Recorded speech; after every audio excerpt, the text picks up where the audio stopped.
Hello, mga mag-aaral natin. Ito na naman tayo sa part 2 tayo para ituloy natin yung discussion sa atin sa part 1 na hindi natapos kasi hindi ko natapos yung magbibigay ng halimbawa ng multiplication division na mayroong example na ina-apply yung rules ng multiplication at saka division. So, unahin natin ang multiplication. So, lalagyan natin ang sulat ngayon kasi para mabasa nyo. Lalo na yung mga gumagamit ng cellphone, yung mga gusto matuto sa mga gusto matuto sa math, sa algebra, gamit ang cellphone. So, lagyan natin yung sulat para mabasa nyo. Masyado naman ata malaki. Yan, eksakto lang siguro yan. Multiplication.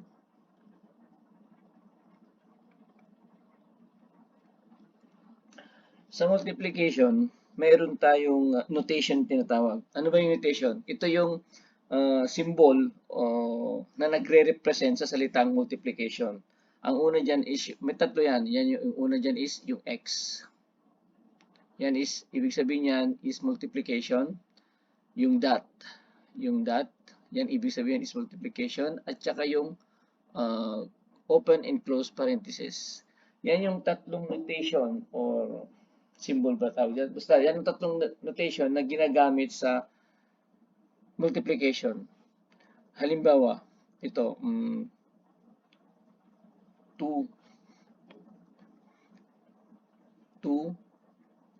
time multiply by 3. So, ang ginamit natin dyan na notation is yung x. Ay parehas lang ito sa 2 dot multiply by 3. Itong dot na to, yan yung isang notation din na ginagamit sa mga textbook. So, equal pa rin yan dito sa 2 open parenthesis at saka close parenthesis. So, ito 2 multiply by 3. Iisa lang ang ibig sabihin yan. Lahat yan ay 2 multiply by 3. Yan ang ginagamit sa mga textbook sa algebra.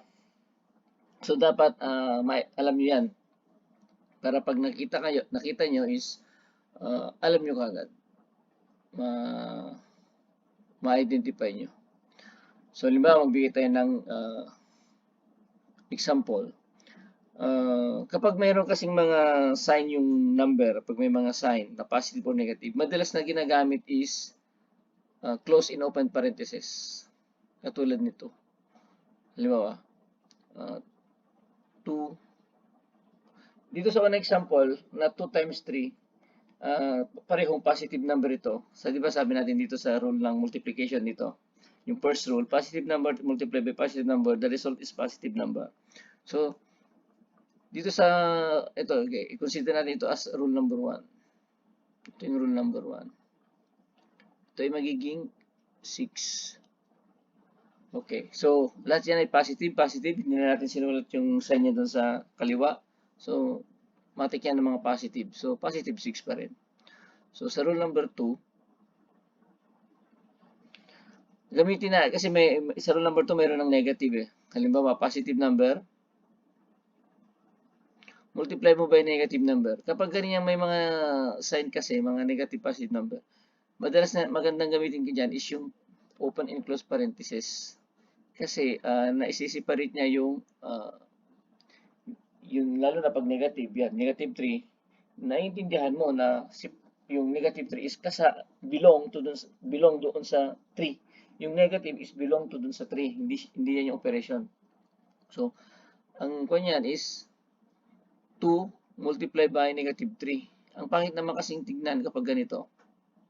2 multiply by negative 3. Nakakalito yan. Hindi yan maganda. Nakakalito yan kasi ito, kapag sa mga algebraic expression, magiging x minus 3 na yan. Hindi rin magandang ganito. 2 multiply by dot yan dot negative 3. So, hindi rin siya magandang tingnan. Kaya ang maganda talaga is 2 multiply by negative 3. Yung parenthesis ang gamitin. So, napaka gandang tignan. Neat. So, ito, wala yan. Hindi natin gagamitin yan. Kasi hindi siya magandang tignan o nakakalito. Mag-create ng confusion. So, punta tayo sa example natin. 2, positive number, multiply mo by negative 3. Yan yung magiging sagot niyan. Sabi natin sa rule number 2, ang positive number, multiply mo sa negative number. Ang result is negative number.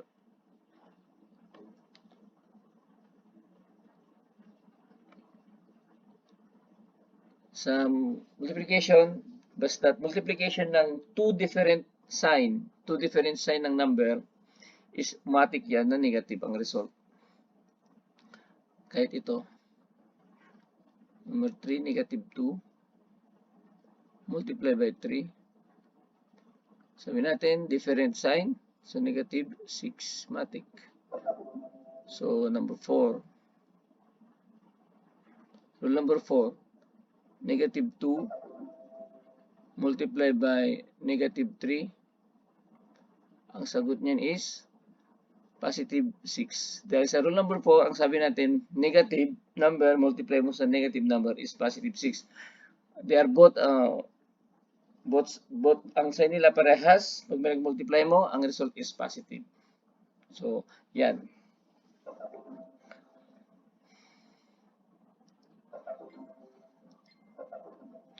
Ba't ang daming ano to? Ba't ganun? So, punta naman tayo ngayon sa division. Nalakihan natin ito sa division. So, punta tayo sa division. Ibigay natin yung sulat para may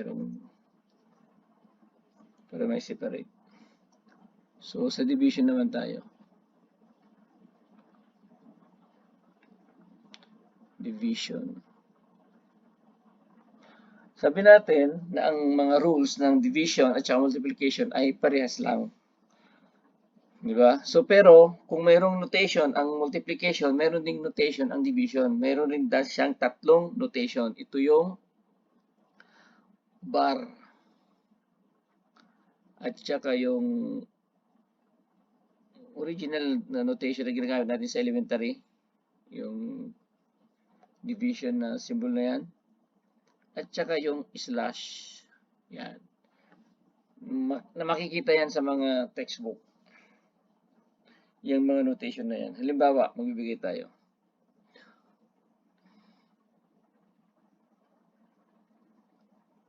Halimbawa, 2 divide 3. Yan. Division ang ibig sabihin yan. 2, dinidivide mo sa 3. So, division or, pares lang siya dito. 2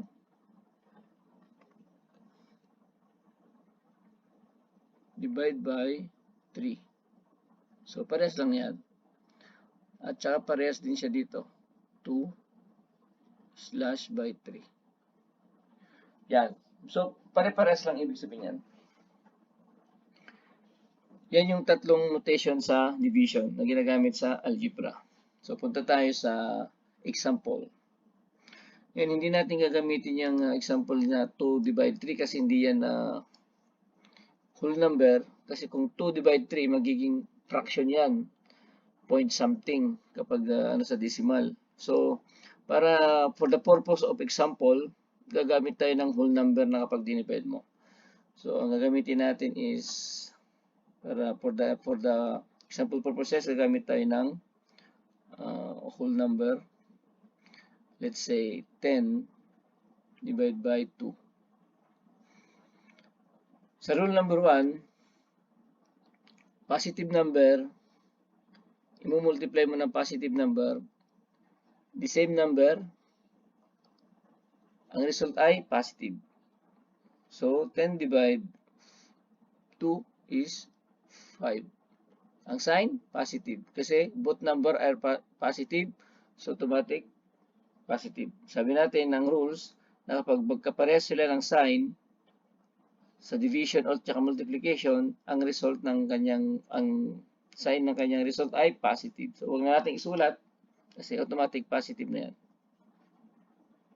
Rule number 2. Positive 10 divide by negative number. Ang result yan is 5.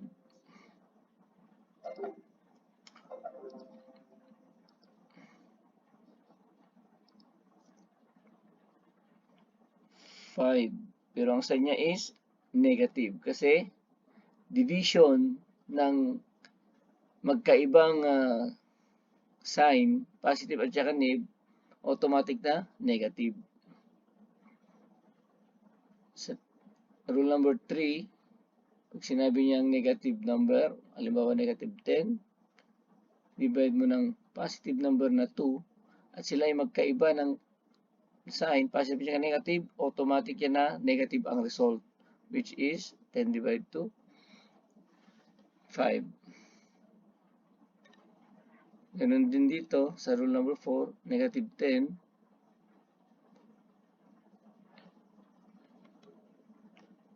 Lagyan natin negative 10.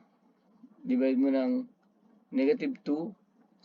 Since magkaparehas sila ng sign, sabi natin na pag pagkaparehas ang sign, ang result ay automatic positive number. So, 10 divided 2 is 5. Positive 5. So, in analysis, kapag nagmumultiply ka at saka nagdi-divide ka ng number na mayroong sign, positive or negative number, hindi lang yung number ang pinagdi-divide mo, kundi pati yung sign niya is pinagdi-divide mo rin in separate ways. Kasi mayroon silang sariling rules. Yung pagdi-divide mo ng number na 10 divide 2, okay, simplify. Paano naman yung pagdi-divide ng negative divide positive? So, dun yung pumapasok yung negative. At ulit ito, negative divide negative, positive. Yun. 10 divide 2, 5. So, kapag nagdi-divide ka or nag-multiply ka, dalawa ang sinusolve actually. Yung sign at saka yung mismong number.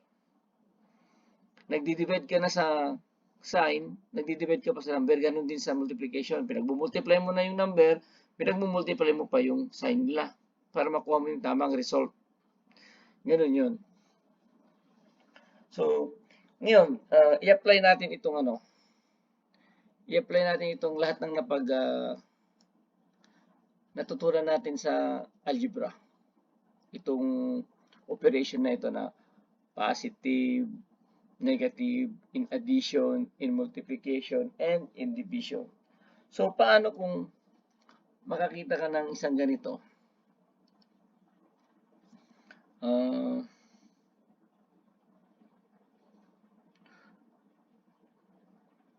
2 plus 3 multiply by 2 multiply by 4 minus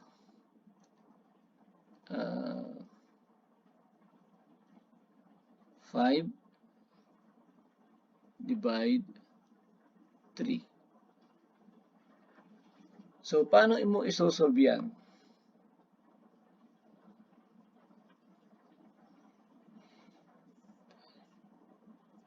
Paano mo isosolve yan? Kasi yan, madalas kong nakikita ito sa mga post sa Facebook na nagpapasolve sila ng ganito. So, paano mo isosolve yan? Pag nakakita kayo ng ganito, dapat i-apply nyo yung salitang ito. Dapat i-apply nyo yung M-DAS. M-DAS.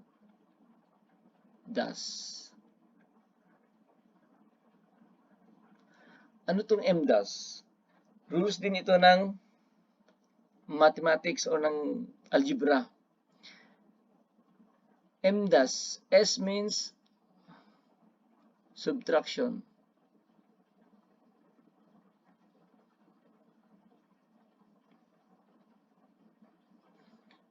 A means addition.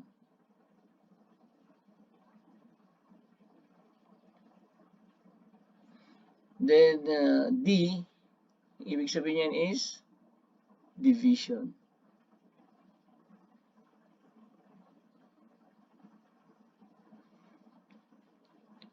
And M,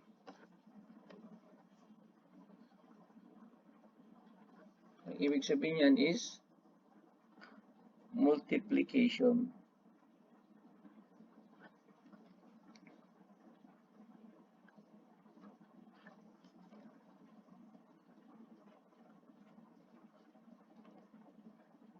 Multiplication. Ganun. Walang L.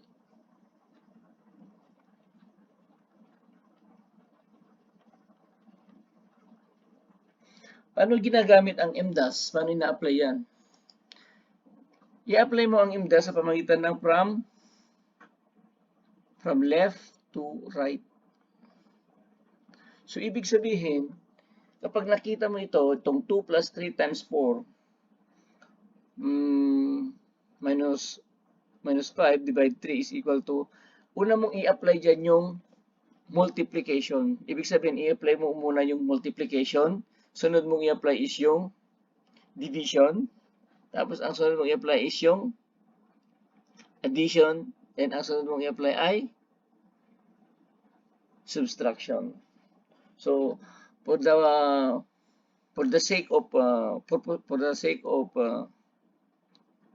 the purpose of example, para lang maintindihan natin, gawin natin ito 15, para hindi mahirap yung 5 divide 3. Gawin natin 15. Okay, ngayon, i-apply natin yung MDAS.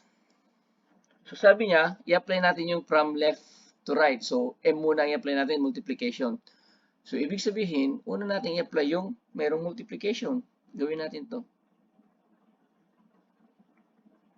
Yan ang gawin muna natin. So, magiging ganito siya. Magiging 2 plus 12 minus 15 divide 3.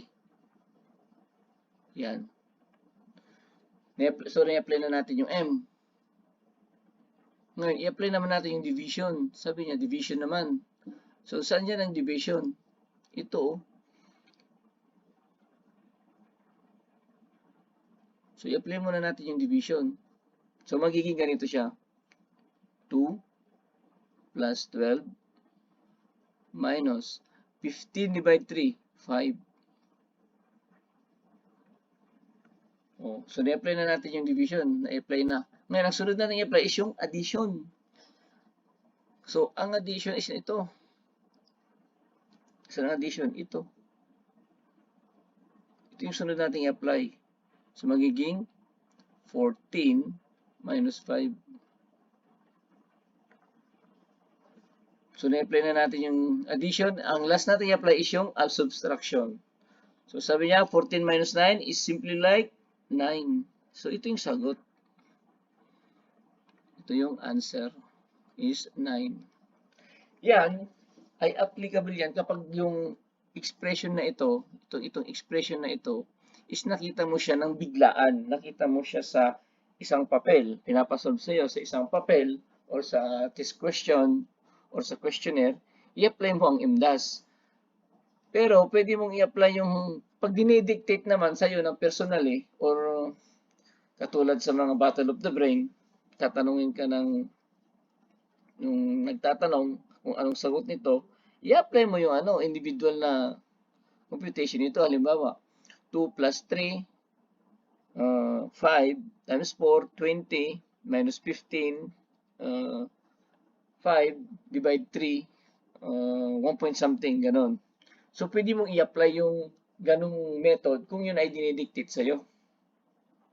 Pero kapag nakita mo siya na biglaan, na nakasulat na ganyan, is i-apply mo yung MDAS. So, yun ang tama. Actually, itong MDAS na to is, mayroon pang karugtong yan. Mayroon pa yan yung tinatawag na, mayroon ditong E. Mayroon parang E dito, E. at saka P. So, ang basa niyan is PEMDAS. Ano yung E? Itong E is exponent, which is hindi pa natin natutukoy ito, advanced information lang. Tapos itong P is parenthesis.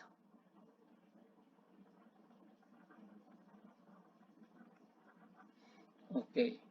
Saan yan na-apply yan? Meron kasing mga expression na ganito. Parang ganito. Nagbibigay ako ng example. 2 plus 3 parenthesis. Mayroong exponent dyan na 2. Tapos plus 2. Tapos meron na naman dito na bracket. Tapos maglalagay ka na naman dito ng exponent. Tapos meron ka ditong plus 6 multiply by 2. Tapos meron na namang bracket pa dito na isa.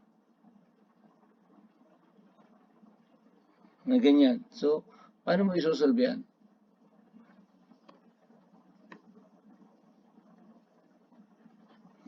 Masusolve mo yan kapag ginamutan mo ng, ito nga, pag ginamitan mo ng PEMDAS.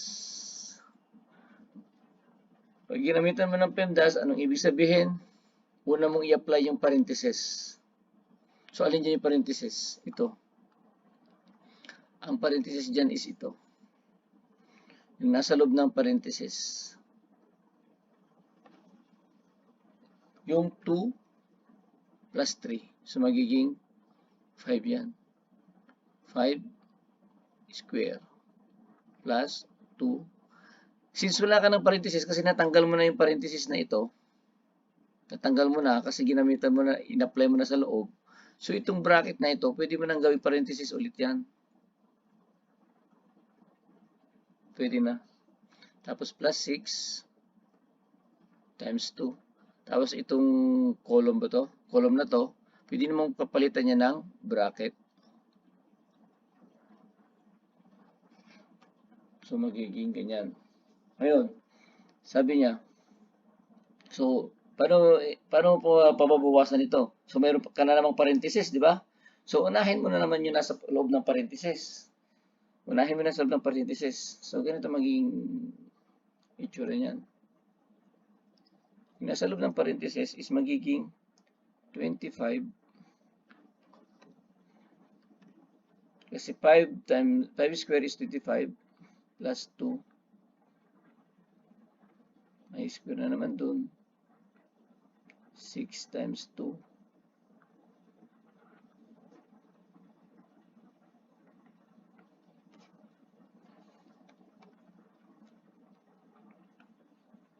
Yan. So, yung 27, ito, pag-addin mo ito, pag-addin mo na sa gitna is magiging ganito. Kasi pag pinag-add mo ng 25 plus 2, matatanggal na yung parenthesis, magiging ganito na. So, 27 square. Doon na pupunta yung 2 plus 6 times 2. Since wala nang parenthesis, yung bracket, palitan mo na naman ng parenthesis. O kahit wala na, kasi nasa ano ka na, nasa labas ka na, kahit wala na yung parenthesis. Ngayon, dito natin, sa loob na ito, i-apply natin dito yung MDAS na naman. So, una natin i-apply dyan is multiplication. Ito yun. Una natin i-apply ito. So, 27, magiging ganito yan. 27 times exponent 2 plus magiging 12.